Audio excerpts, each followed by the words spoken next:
तो क्या उनको आप बाथरूम में बुलाते हो? तो जवाब दे नहीं पाए। सबसे अच्छे जगह पर हम लोग, यानी मैं अपनी बात करती हूँ, मैं समझती हूँ भगवान को मंत्र से बुलाऊं या उनको पूजा करूं।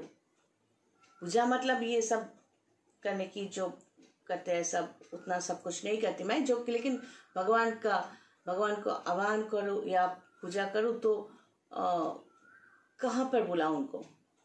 सबसे अच्छी जगह कौन सी है? तो मेरे लिए मेरे सबसे अच्छी जगह जो है वो है दिल और दिमाग। साफ सुथरा है और मेरे ख्याल से दुनिया से सबसे खूबसूरत जगह हर इंसान के अंदर एक ही जगह है, दिल और दिमाग। तो मंत्र अगर पढ़े तो वहीं पे बिठाते हैं और सामने वाले जो एक आसन रखने की जरूरत है वो तो रखते ही है। तो मेरे ख्याल से जो लोग ऐसे करते हैं उन्हें कभी भी तकलीफ उन्हें पकड़ नहीं सकते, दबोच नहीं सकते। भगवान के लिए खास जगह होता है दिल। अगर भगवान को प्यार करो या भगवान से मदद चाहिए, अगर ये चाहते हो कि आपका जो जीवन है वो भगवान के मर्जी के मुताबिक ही हो चले, आप खुद कोई डिसीजन नहीं लोगे तो देखना वही होगा। लेकिन उसके लिए उनको यहाँ बिठाना पड़ेगा, उनको यहाँ बिठाना पड़ेगा। सबसे सुंदर जगह यह बनाओ, दिल। खुद को अहमियत दो कि मैं अपने आप को छोटा नहीं कह सकता क्योंकि यहाँ पर भगवान है मेरे साथ। अगर मैं अपने आप को छोटा करूँ तो ये छोटा हो जाते हैं।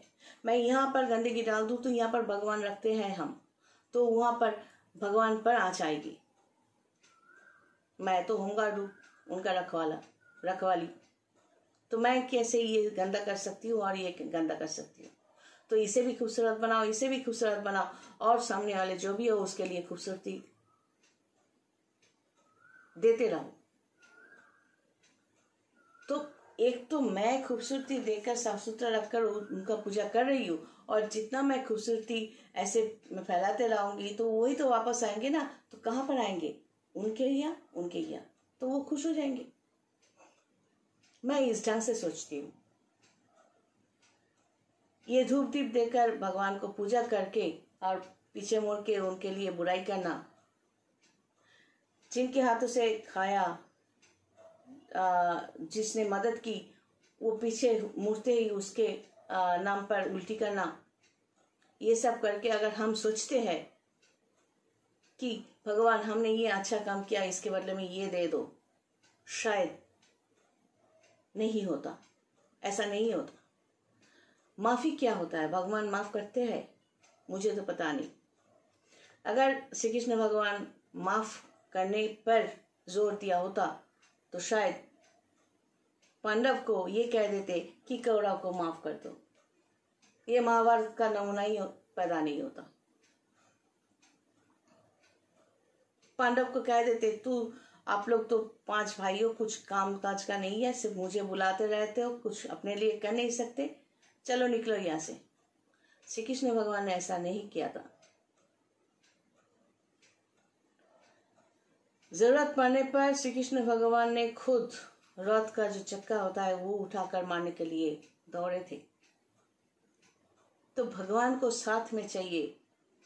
ये जो हमारा जो काल चक्र होता है एक बार जो चला जाता है, ये जो मैंने कहा था कि लग्न राशि के हिसाब से जो 8,000 होते हैं, यहाँ से हमारा जो इस जन्म का जो दी एंड होने का कनेक्शन मिलते हैं। हम लोग ये नहीं कहते कि इस टाइम पे मौत आपके लिए कन्फर्म्ड है, ये नहीं कह रहे हैं। हम कह रहे हैं कि बीमारी वगैरह बहुत कुछ जब हो जाता है तो हो सकता है उस इंसान का अंत हो सकता है, जस्ट एजम्पशन।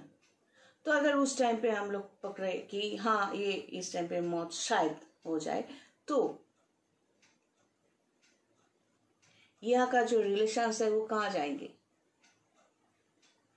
आज अगर आप मेरे सामने बैठे हो, आपका उम्र अगर 15 साल है और अगर मेरा उम्र 70 साल है, तो अगर हम 2 सालों में हम मर जाते हैं तो आप ही के नजदीक पैदा होते हैं, तो हम 1 साल के बच्चे हो गए ना, और आप 15 या 17 साल के हो गए, तो आप मुझसे बड़े हो गए।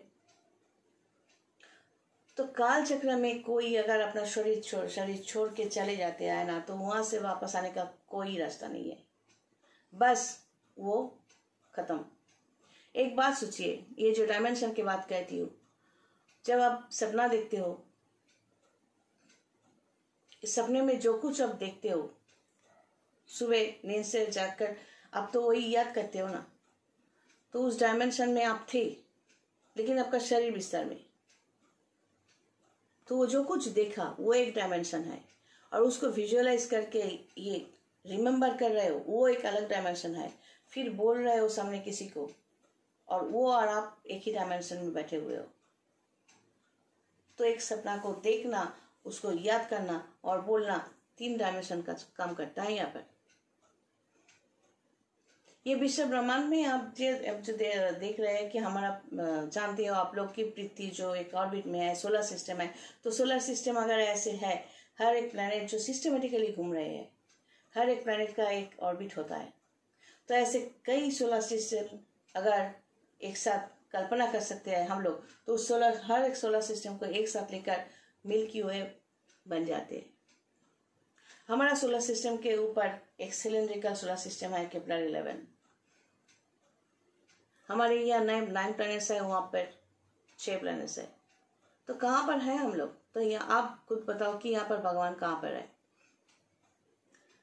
शायद इसीलिए भगवान श्री कृष्ण ने कहा था कि हम जीवन में भी हम है, मौत में भी हम है, आसमान में हम, हर चीज में हम। पांडव में भी वो थे, तो हम सभी उनका हिस्सा है।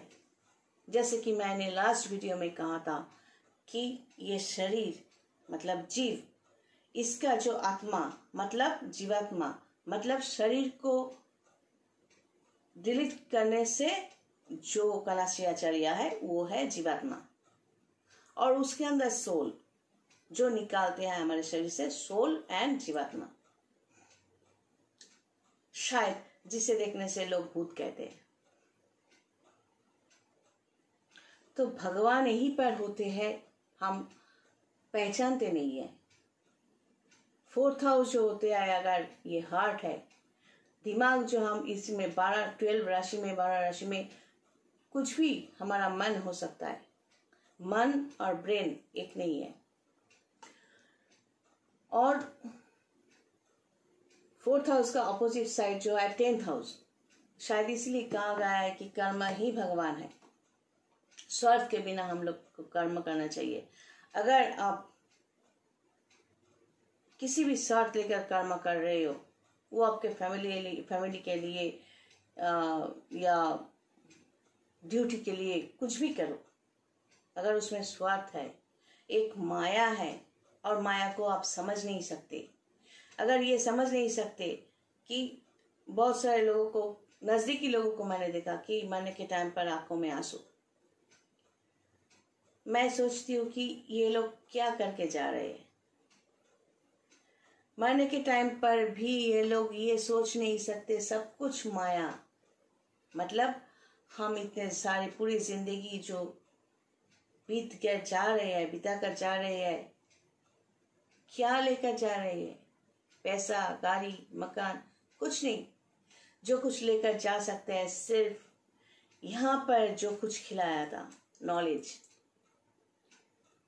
जो कुछ देखकर अंदर